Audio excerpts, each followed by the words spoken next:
Hello, my fellow grounded pounders. I'm joined here today by my beautiful girlfriend, Hello. and here we're going to talk about Child of Light, Oh, while I talk about a movie I saw where an elderly lady performs fellatio.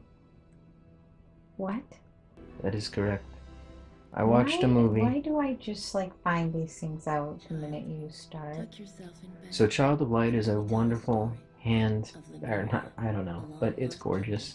I don't know if it's hand painted, but honestly, this game came out quite a few years ago, and it took my breath away then, and I was able to play it with somebody very special in my life, my little sibling, and they were able to be the little blue light character, and they thought they were doing a bunch, and it really felt like a storybook, and that kind of brings me on to what we're going to talk about today, which is stories, essentially. Well, the way you let in, wow. Um, are you gonna finish that story? Yeah, I'm going to talk about it right now. So I've been looking a lot about structures, act structures, scenes, what makes a scene, what makes a story, just This is beautiful, by the way. it is breathtakingly Wow, the beautiful. man in the. So this I don't remember too much about it, but I remember being blown away when I first played it because it was so whimsical and I loved the adventure. I've It's never a seen this before. because unfortunately things find a way to disappear in the digital realm, Mm. and I own this digitally, so of course it disappeared, and this is one of the reasons why I'm against it, anti-digital, because Mm. I completely forgot about this. I Wow. actually ordered a physical copy from Japan last year, and that's one of the reasons why you're seeing this right now, Mm. is because I can look back at, because these things, they're not just movies to me, they're not just TV shows to me, they're serious. They're works of art. And I can appreciate them for a variety of reasons. And that's why games kind of similar to movies, they can have more going for them. Like, let's say Mm. the movie's crappy, but you love the actors. Let's say the game's story's boring, but you love the mechanics. Stories and movies can fall back on these things. I think games can fall back on the most, though. Like, they have more room for error. Whereas a story, just a novel that you're reading, has to be fairly concrete, because pretty much you're like, oh, I love the characters or I love the story, but that's it. That's all you really hear Mm. anybody talk about when they talk about books. And I was watching a movie called Yes Man with Jim Carrey and Zoe Deschanel. Mm.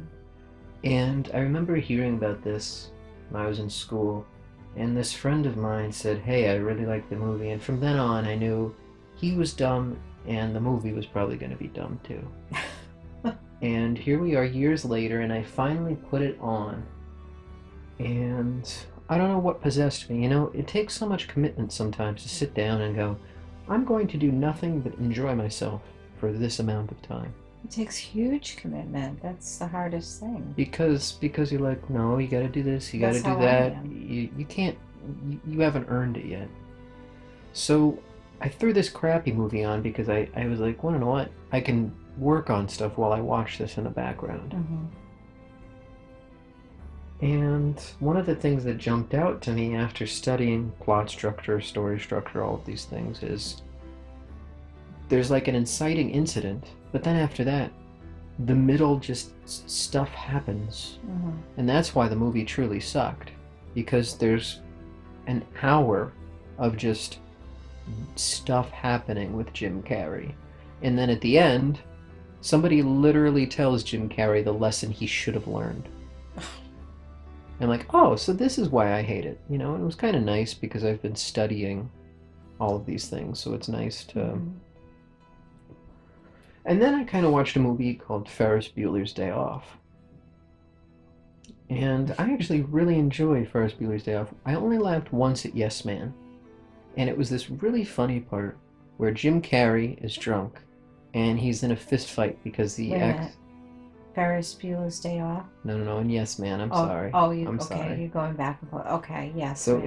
in one scene of Yes Man, Jim Carrey's drunk, and he accidentally kisses some guy's girl. The guy gets mad. They get in a bar fight. Okay. Oh, Jim Carrey goes to punch him, but because he's so drunk, he punches the wrong guy. oh, And okay. then the guy says, "I'm not even in the fight, you idiot." And he says, "That's your fault.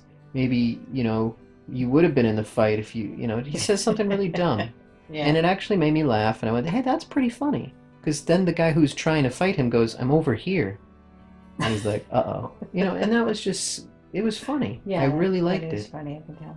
And nothing else happened after that that was redeemable. And then there was this part where he helps this elderly lady out, and he has to say yes to everything. So she says something about sexual favors, and what does he say? Yes. Oh my god.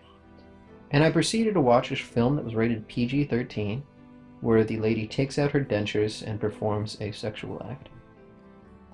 Because it's an inch or two out of screen, I suppose that makes it PG-13 and A-OK. When it flashed at the beginning PG-13 for jokes and brief nudity, I went, oh, that means man ass. And don't you know, I was right. Towards the end of the film, you get Jim Carrey's ass. So if you're interested in elderly fellatio or Jim Oh Carrey's my ass, god. I wholeheartedly recommend this movie. Okay, that sounds weirdly like a movie with oh my god. Okay, who Matthew McConaughey was in the movie. Who was the detective? Frailty? No, not Frailty. The series we watched that we loved. True Detective? True Detective. Yeah? Okay, who was the guy who was the detective? Oh, you know. I do know. He was in Cheers. Cheers, exactly. Yeah. Didn't he do that in a movie? Do what in a That movie? whole thing? What whole thing? The whole, sexual thing. That was a scene from a movie he was in. What sexual thing did he do? That thing. To somebody? Yeah, to an older woman. Oh. I don't know what the hell you're talking about. Woody Harrelson? Woody Harrelson. Alright, well, don't look it up. We'll I just have say to we look did, it up. okay? No, because that scene you described is the same exact scene. Alright, well, the point is, I was wondering why this movie sucked, and there's a million reasons, but at the core of it, it's because the pacing is all off. Mm-hmm. Jim Carrey does stuff, and that's it. That's the pacing of the film. And then he gets yelled at. You see it coming from a mile away.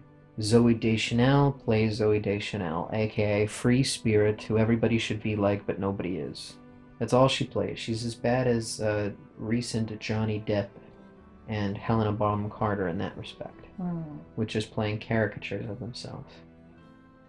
But the film really suffers because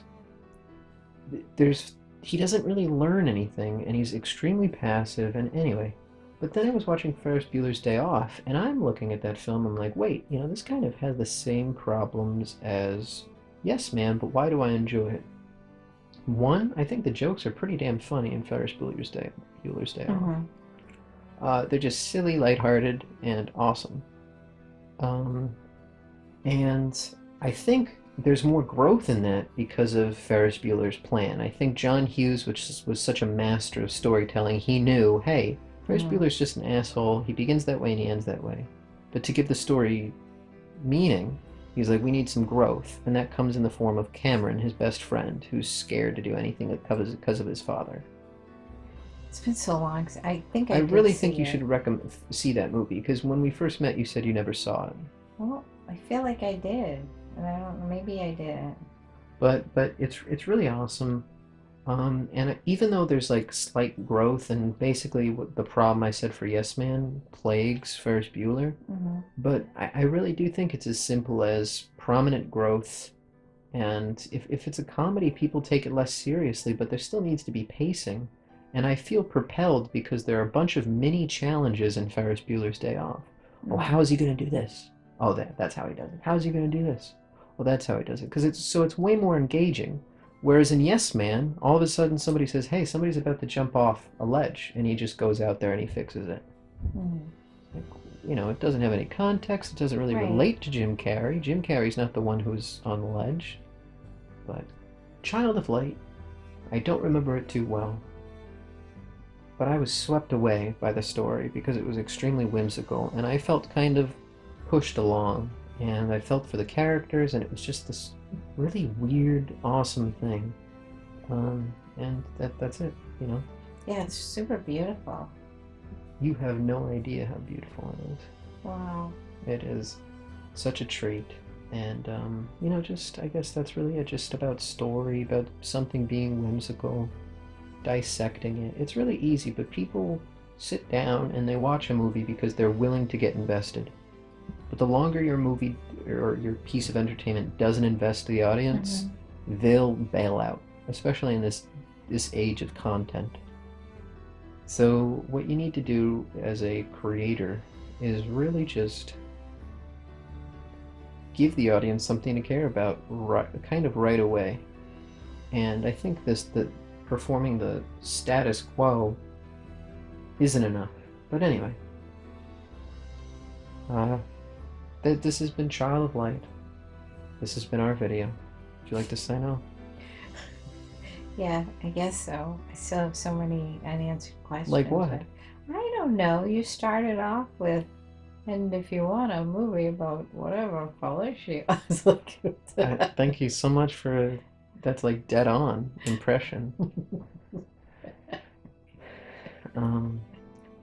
Yeah, I explained it, why it was a terrible movie, and what else? What other unanswered questions? I don't know. I was just You want me to go in depth?